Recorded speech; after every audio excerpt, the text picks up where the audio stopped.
Hi everyone, Vanessa Neves Rivera, certified health and life coach. After my mother's death, I wanted to know everything. What was happening to me, why I was acting, behaving, feeling, thinking, the way I was doing all of those things. And remember, in my previous video, I told you that I got very angry.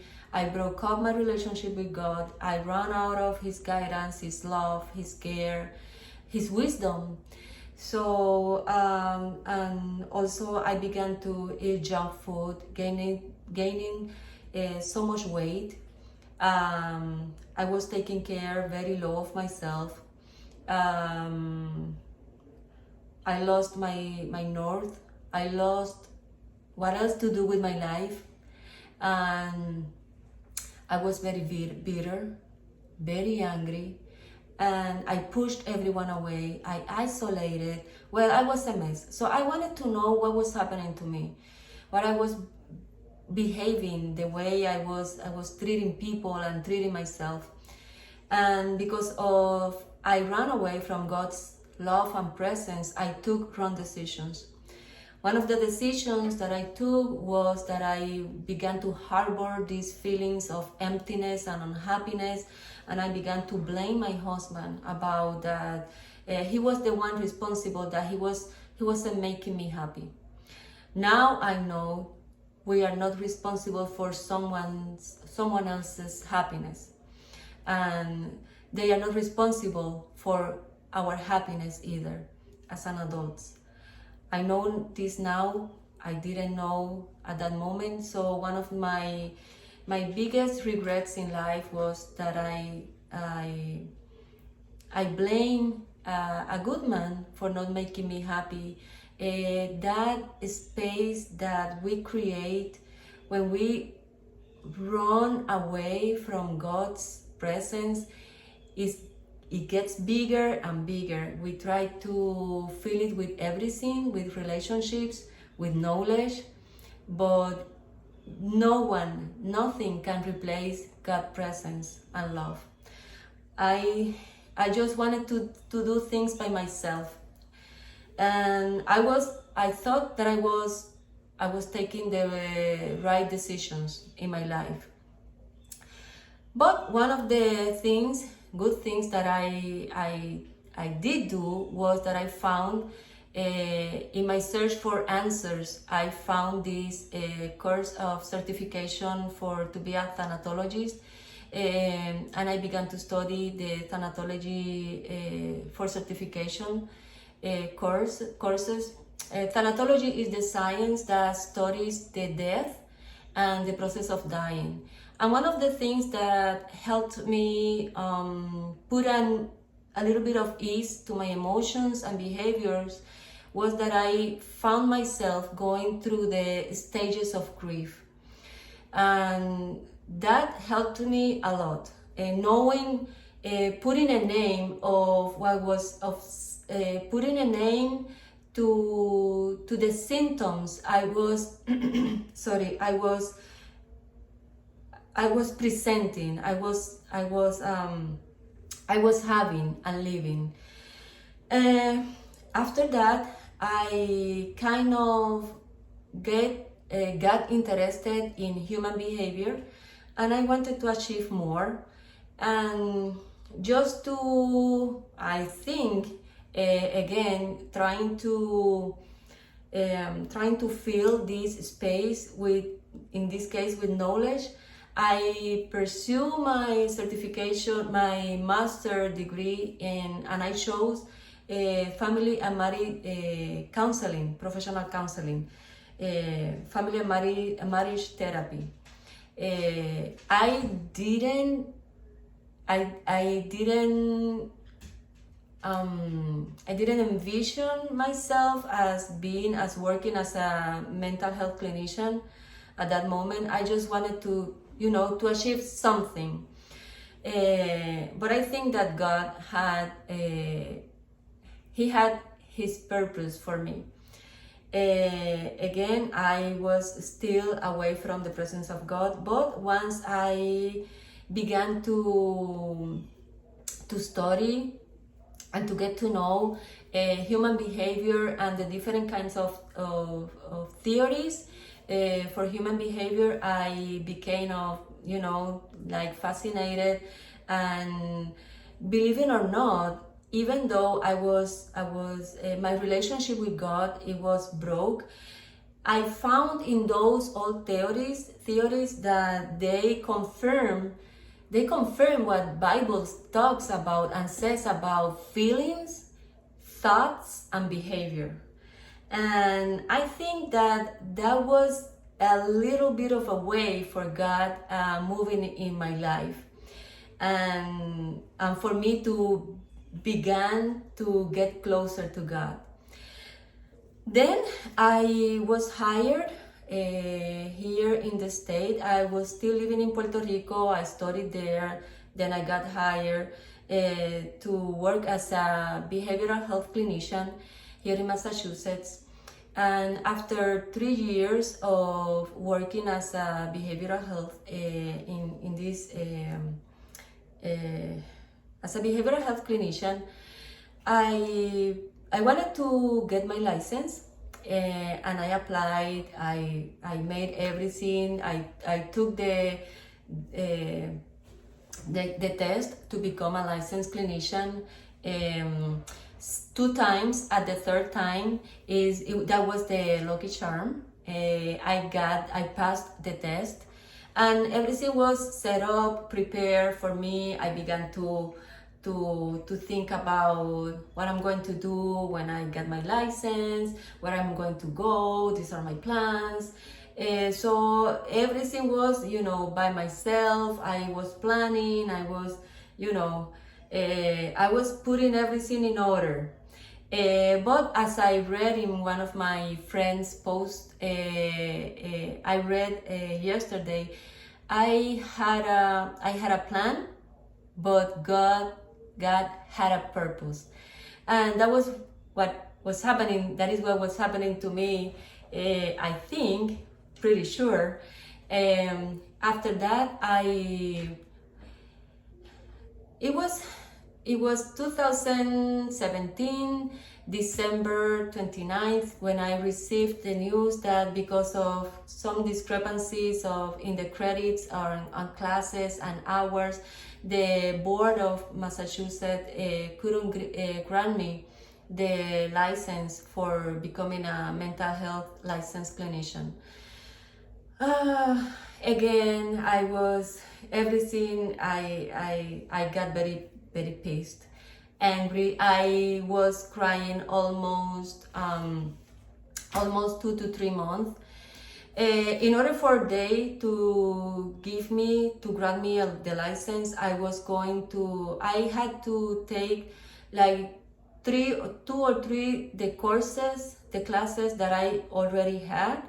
But not only that was not the problem. The thing is that I had to take again all the internship hours, and not only internship hours, but the classes of the internship. And I said, no. If I am going to study, I'm not going to get into debt to study something that I already have been working here for 3-4 years. So if I am going to get into debt, I am going to study something that is going to add to what already I have, something that is going to open and stretch me and open my scope of competency. So I just wanted to know more, something different within the behavioral human behavior, within the human behavior knowledge and practice. So I remember I was from that moment, that was in 2018, that I decided I am going to search for something more, something that adds what I already have, something that stretch me, something something else to enhance yes, what I already had. So I was maybe in 2015, I was thinking about if I could find something, some kind of other approach that I could bring into therapy, to integrate into therapy.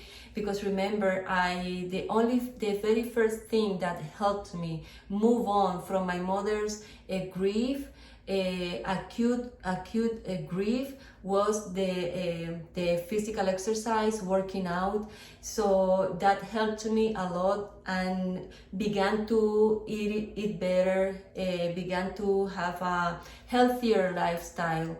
And because I knew that it helped me a lot, I wanted to find something else to give my clients. I didn't want to deal on and to help not only in the mental cognitive part, emotions, but also to integrate the physical part and the spiritual part at that moment.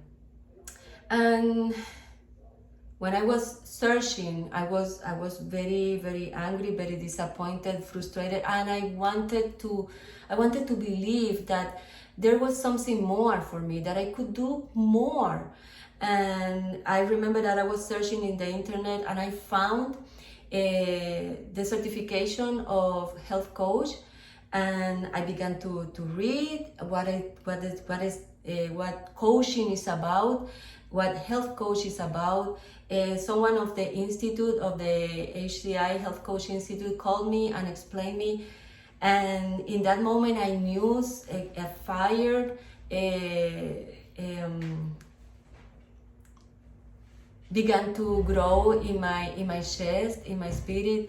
And in that moment I knew that was what I was looking for.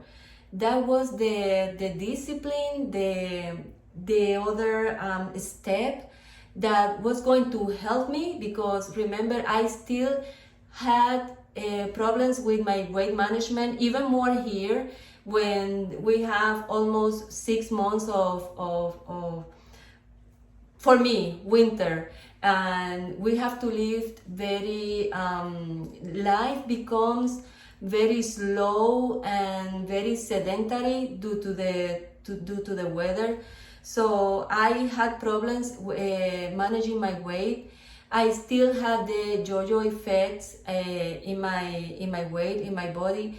And once I knew what health coach is, and I could put that in I could start with myself. I knew I could be able to help more. After that, then I got my certification as a health coach. Then I got even more fascinated when I discovered the transformational coaching method, and I wanted to become a life coach. Because going through with everything that happened in my life, I know that we are not separated. We are a whole. We are a spirit that lives in a body, and that body has emotions and have thoughts. Everything impacts our life in a way or another. What happens in my spirit impacts my emotions, impacts my behavior. What happens in my physical health impacts my emotions, my spirit. What happens in my spirit impacts every other area in my life. And that was what happened to me. Thanks God, this last year I went through a difficult situation. I lost my job, but God used that situation to reveal to my life. And that was when I realized, you know what, I think is that this is the time that I need to let God lead my life. I surrender to Him. And now I know that He had a purpose for me all this time. That He turned everything that was bad for me, He turned everything for good, as Its word says in Romans 8:28. And let me read that to you. It says, the word of God says like this. And we know that all things work together for good to those who love God, to those who are called according to his purpose. And in the verse 30 says, moreover, whom he predestined, this he also called. Whom he called, this he also justified. And whom he justified, this he also glorified. I don't feel guilty. I feel forgiven and for all the mistakes that I did. But everything, God turned everything for good to his glory. Now I know I have been able to help myself first, and I know now that I can help others going through the same situation that I went through. I'm not saying that I am perfect, but at least I feel happy, I feel whole, I feel forgiven. That weight that I had in my soul, in my spirit, God lifted away, and now I feel free with a purpose, with a meaning, and now I have found my goal. This is all how I became a life and health coach. I hope you enjoyed it. If you know someone that is going through the same situation, share my story, and I see you in my next video when I am going to be talking about what I'm going to do, what is my style, what a health and life coach is, and what is my style. And so God bless, take care, and it was a pleasure to share my story with you. Take care, bye bye.